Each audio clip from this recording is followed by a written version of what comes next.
I'm Bobby Baghead, your Baghead buddy, and you're listening to Baghead Radio, this season featuring Dragnet.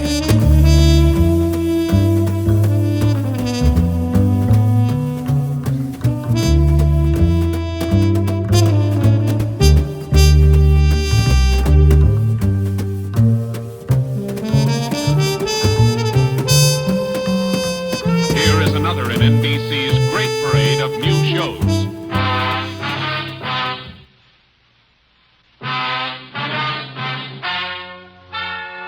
Ladies and gentlemen, the story you are about to hear is true.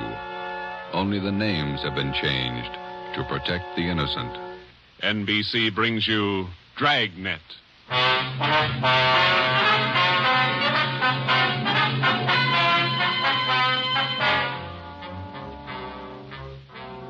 You're a detective sergeant. You're assigned to burglary detail. A sudden wave of jewel thefts is sweeping the city. In 16 days, 16 burglaries have been committed, one each night.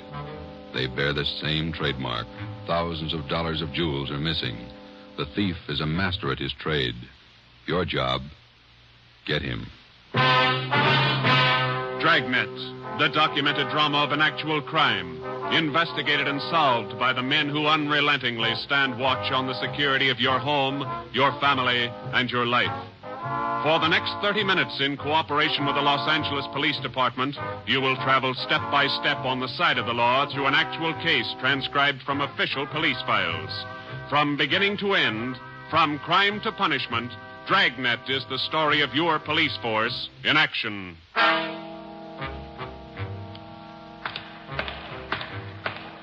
It was Tuesday, June 17th. It was warm in Los Angeles. We were working the day watch out of burglary. My partner's Ben Romero.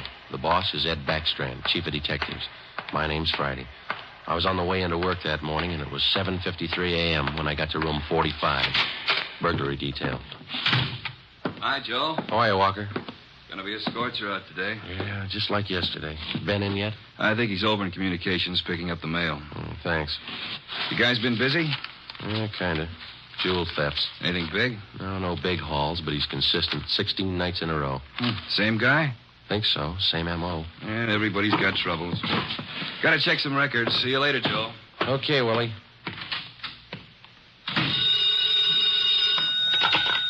Burglary Friday. Yeah. Okay, Mike, soon as Ben gets back. He's picking up the mail. Right, bye. Hi, Joe. Hi, Ben. Hannon just called. Chief wants to see us. Take a look at these first. What do you got, overnight reports? Yeah, these two. Yeah. Two of them. 3 diamond rings, 1 sapphire, 1 necklace, jade.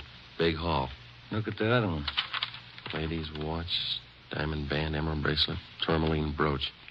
What's tourmaline, Ben? I don't know. Must be valuable. It's gone.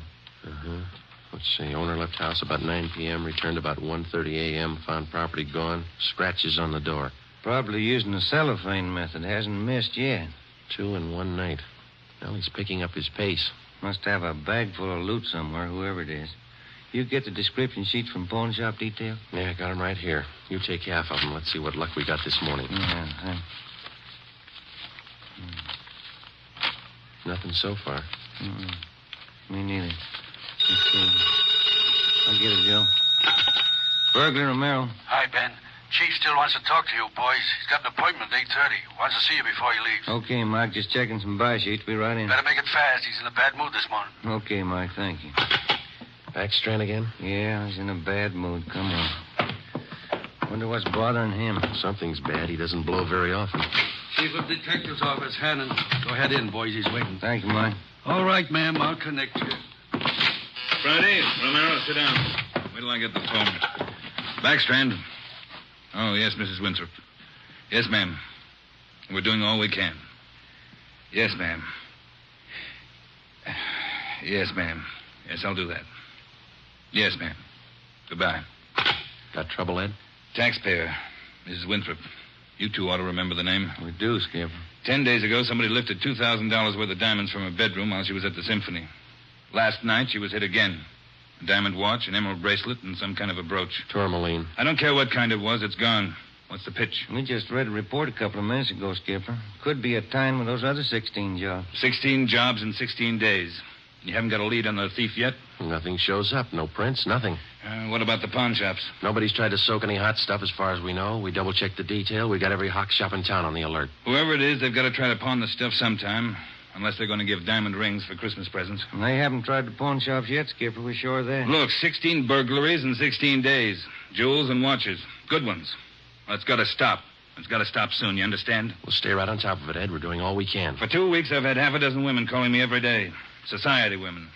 Some of them figure they should get extra treatment. They're only DR numbers to us, Skipper. They all get the same attention. I'll try and explain that to some of them.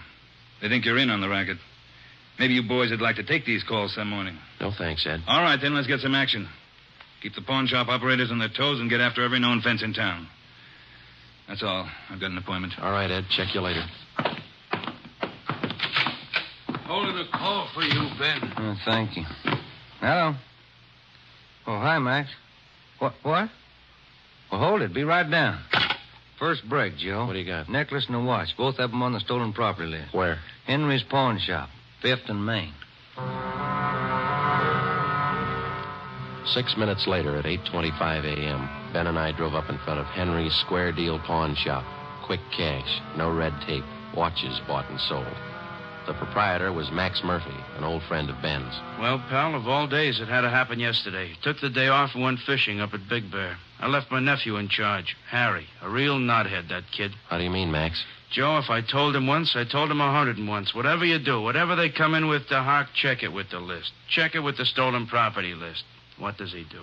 He forgot. He forgot. Oh, a real knothead, that boy. How old is he, Max? 32. A real knothead. I checked the slips from yesterday. Then I checked the stolen property list. There it is. Hot stuff. When did the stuff come in, Max, do you know? About 4 o'clock yesterday afternoon. Can we look at it? Oh, sure. Back here behind the counter. There it is. Did you check out the serial numbers on the watch yet, Max? When I found out, yes. They matched to a T. All right, let's see. Yeah. Description on this necklace matches, too. Let's have a look at your buy book, huh, Max? Yes, sir, Joe. Here you are. There's a deal right there. Here? Yeah, that's him. That's how he gave his name. Walter Tracy, 132.5 Blackstone Court, Los Angeles. Let me check the book for the description, Max. Oh, sure. Yeah, here. Mm-hmm. Okay, Max, thanks. We'll be checking with you later. Sure, Joe. Anytime. Sorry. All right, Max. See you later. You fellas take it easy. Right.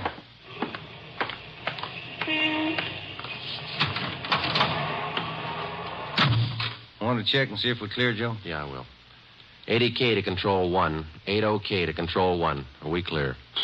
Control 1 to 80K. Stand by. Good lead, Joe. Got a description in here. Yeah. It's too bad Max's nephew had to slip up. Control 1 to 80K. Call your office immediately. Call your office immediately. KMA 367. Wonder what that's about. I don't know. I'll call in. You got some change? I'll use Max's phone.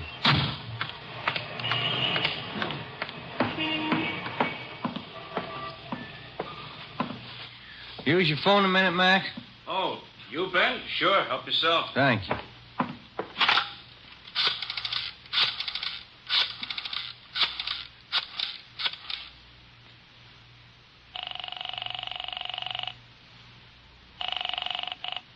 City Hall. 2524. 2524.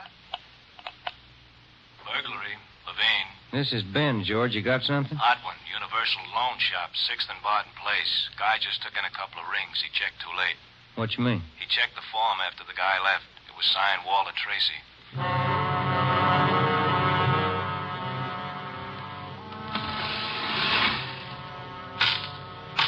There they are, Sergeant. Both rings. Fine quality diamonds. Don't you usually check your stolen goods list before you take in stuff like this? Usually, yes. Last night, no. I don't know what I was thinking about. Can we have a look at your buy book? Right here. There it is. Walter Tracy. 699 Olive Street. 145 pounds, 5'9", dark hair, build, thin. We'll have to slap a hold on these rings. I know. I should have thought. Can you think of anything else that might help us to identify the man? Well, no. Had a light suit on. Nice cut. Very well dressed. Thank you. That's all for now. Here's her card. If the guy happens to drop back, give us a call, will you? Sure will, Sergeant. Say, Yeah? I've got some nice watch bands. Yours look gold. Can I interest you? No, thanks. Some other time. Come on, Ben.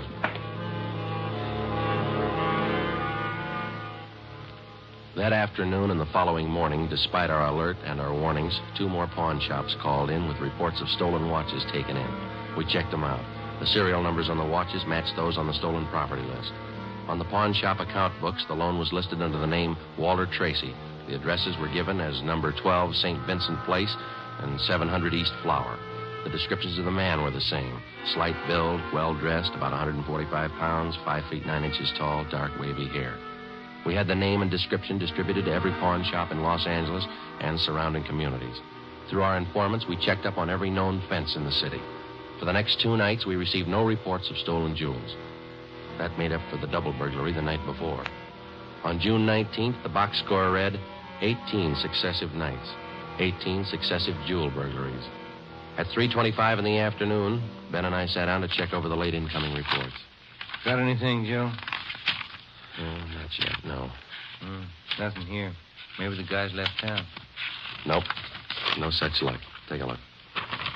That's it, number 19. He may set a record. Well, he's making monkeys out of us, isn't he? Look, man's watch, lady's watch, Chinese amber necklace, diamond shirt studs, and a bracelet with 2 large rubies. He's getting ambitious. How's the value listing? I see. $1,800. 1 haul. I'll get it. Burglary Friday. Yeah. What? Yeah. Be right down. Stall him. Let's go, Ben. Where? Kaplan's down on East 2nd. Walter Tracy's in there now, trying to hock a gold watch.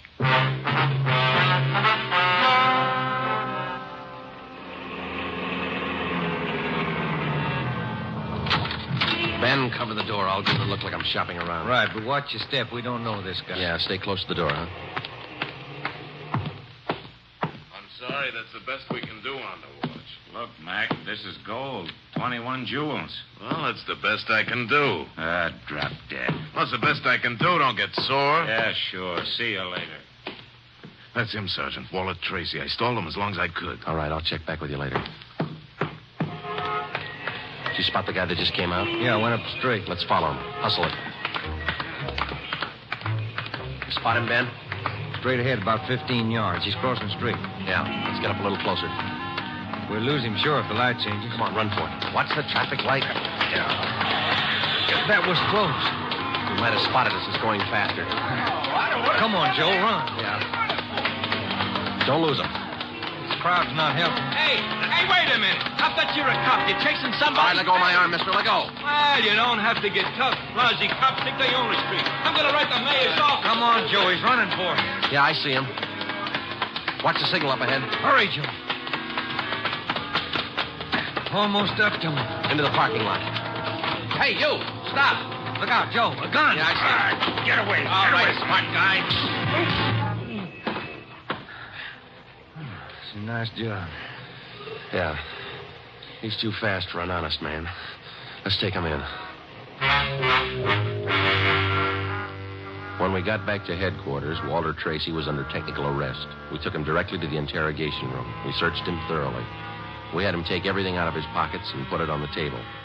Then we had him take all the money he had in his wallet, count it out, and hold it in his hand. What is all this routine? That's all the money you have on you? $47.17, right? Yeah. Okay, keep it in your hand. Ben, shake him down. All right, Tracy. Take off your coat, shirt, tie, and your shoes and socks. What kind of a pitch is this? I'm no hood. Take them off. Two-bit cops. You're not pinning anything on me. I don't care what you do. Sleeves, pockets, lining. Nothing in the coat, Joe. Get his shirt. Take it light with the threads, huh?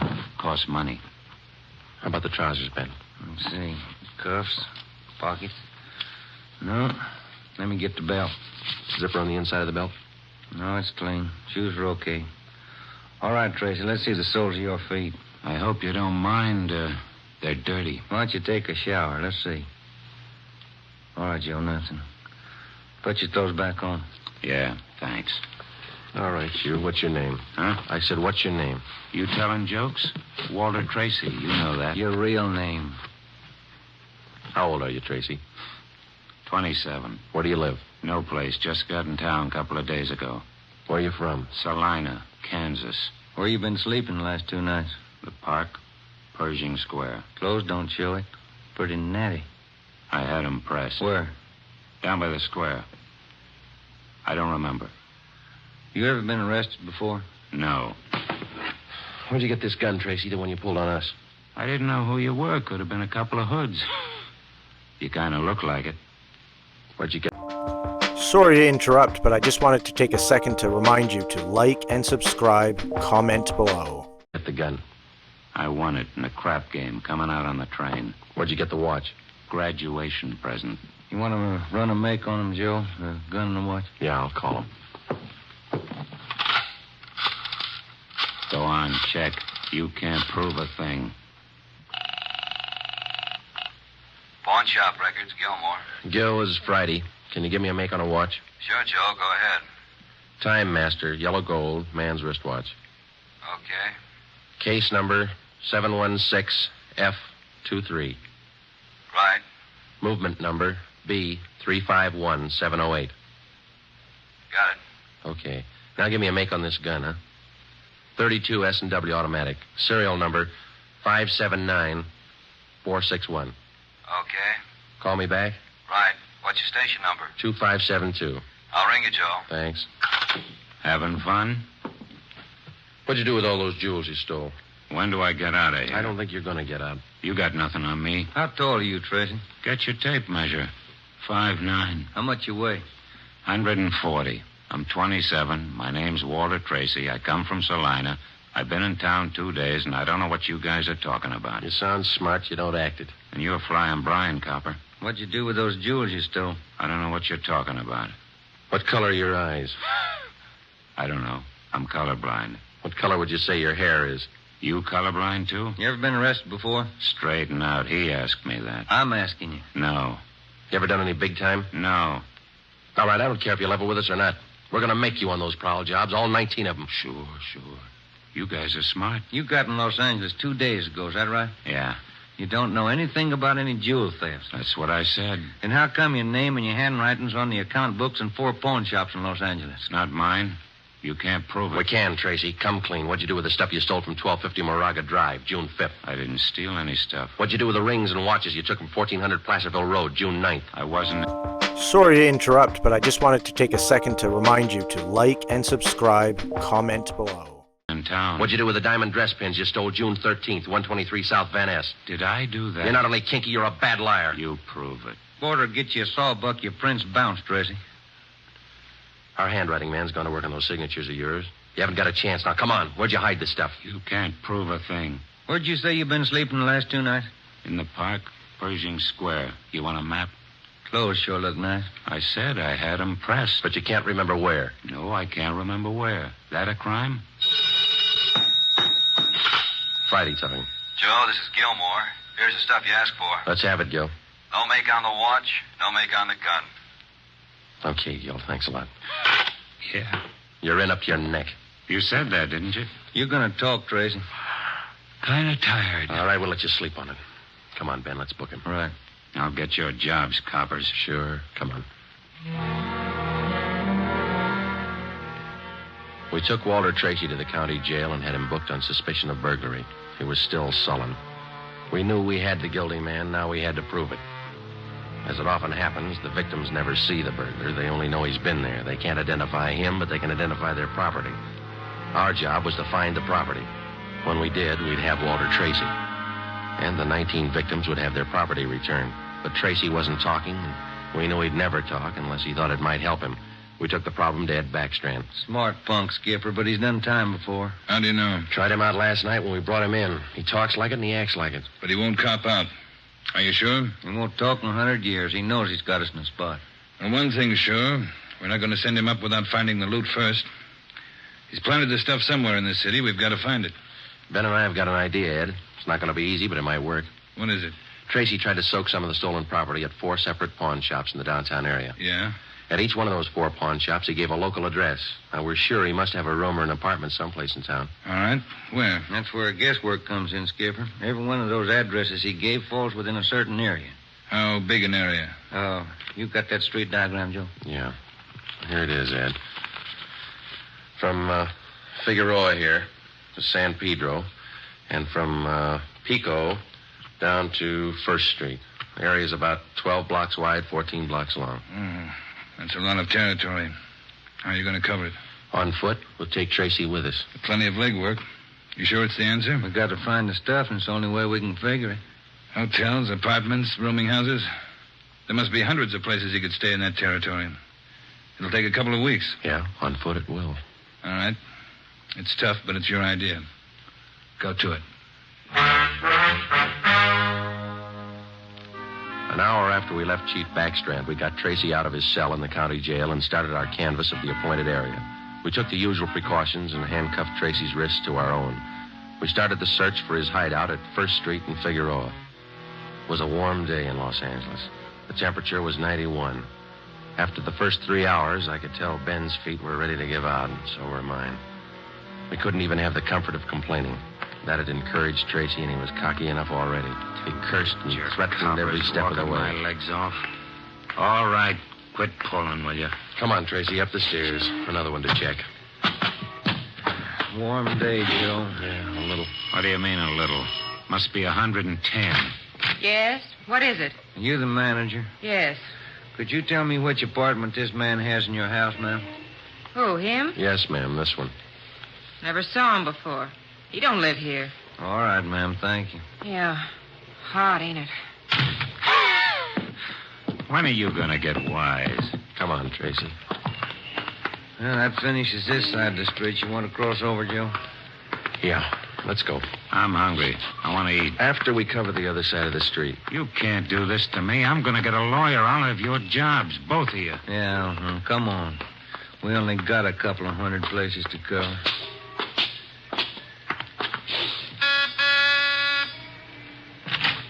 Hi, gents. What can I do for you? You the manager? I run the place, yeah. Which room does this man have in your place? Him? You made a mistake. He doesn't live here. All right, thanks. My feet are killing me. Wait till I get a lawyer. I'll burn both of you dumb cops. What do you think you're doing anyway? Making a guy... All that day and the day after that and the day after that, Ben and I, with Tracy handcuffed to our wrists, canvassed the designated areas, from hotel to hotel, from rooming house to rooming house, and the apartments, too. Every day our feet ached a little more, our pace slowed down, Tracy got more irritable, and the weather got hotter. The second day it reached a high of 92, the third day 94, the fourth day 94. Police regulations say plainclothes officers must wear a coat and necktie on the street at all times. We wore our coats and neckties. The search continued into the fifth day. Our pace got even slower. Ben and I started to lose heart. After a while, we forgot our object was to recover the stolen jewels. All we wanted was to find Tracy's hideout. We knew we were right. We knew Tracy was our man. It was a point of pride. Whether your feet hurt or not, you don't give in to a thief. Yes? What do you want? You the landlady here? I am. Which apartment does this man have in the building? Well, none of them. He's not one of my tenants. Thank you, ma'am. Come on, Tracy.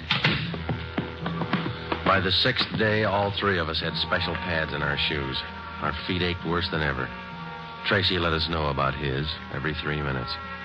By late afternoon of the sixth day, we'd covered more than half of the designated area. The temperature was 95. You guys gonna go on forever? I'm sweating like a horse. I'm getting tired of your moaning. That looks like the manager behind the desk. Yes, sir? You the manager? Yes, sir. What can I do for you? Can you tell us which room this man has in the hotel? Him? Mm-hmm. He doesn't live here. Hey, you fellas look awfully warm. Like to cool off in the lobby? We're air-conditioned. No, thanks. I'm hungry.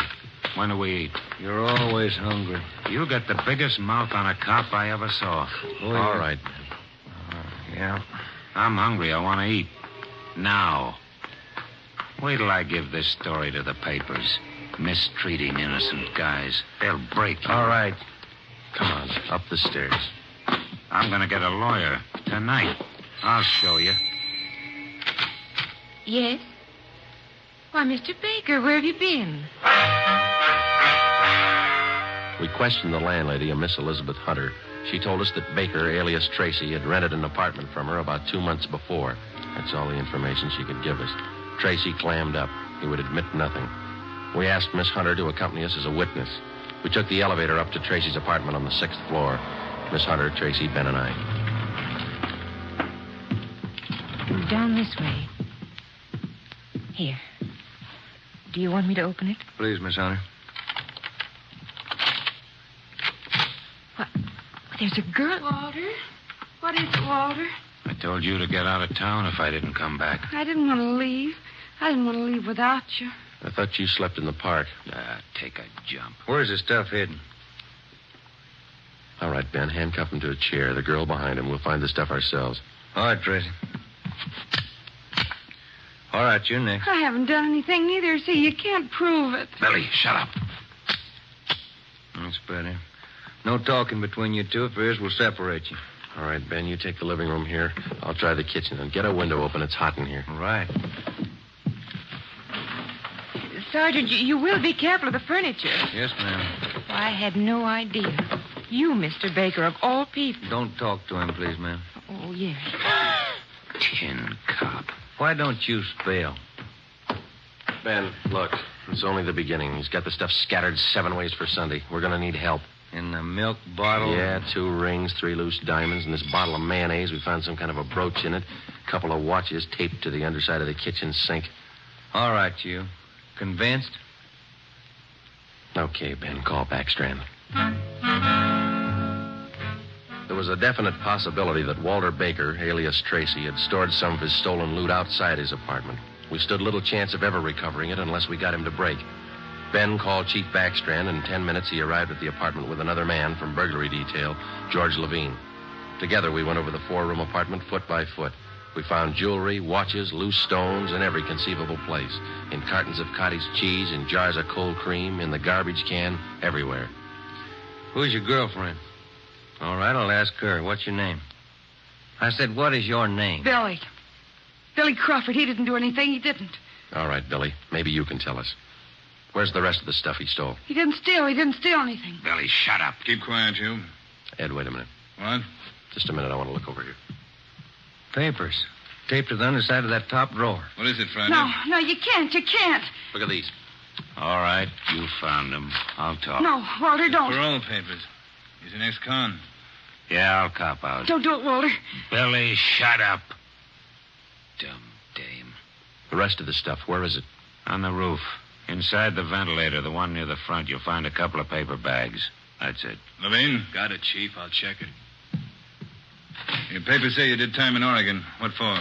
Fell for robbery. Did 5. I owe him 7. What about the girl? Walter, I'm going with you. Her?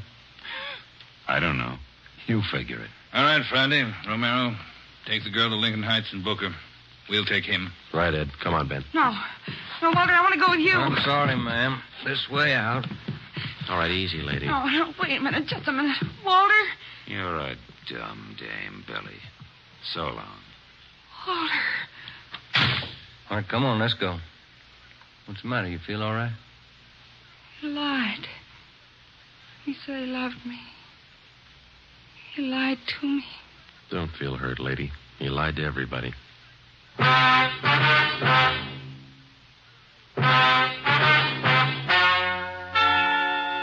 The story you have just heard is true. Only the names were changed to protect the innocent. Walter Baker, alias Walter Tracy, was tried and convicted on 3 counts of first-degree burglary and received the maximum sentence prescribed by law. He is now serving out his term in the state penitentiary. A hold has been placed on him by the state of Oregon, where he will serve out 7 years for violation of parole. Billy Crawford, Baker's accomplice, was tried and convicted of receiving stolen property and is now serving time in the state penitentiary for women.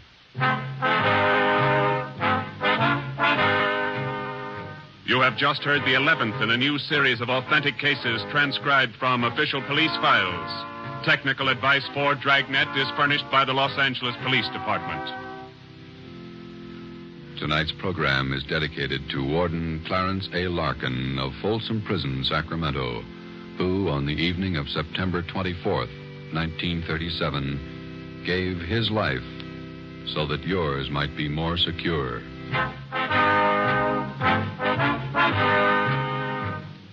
Dragnet came to you from Los Angeles. If you enjoyed tonight's production of Dragnet, you'll want to listen this Saturday evening to a pair of adventure shows featuring two well-known Hollywood personalities. You'll enjoy Brian Donlevy, star of Dangerous Assignment. Also on Saturday's schedule is Richard Diamond, private detective, as played by the screen's romantic tough guy, Dick Powell.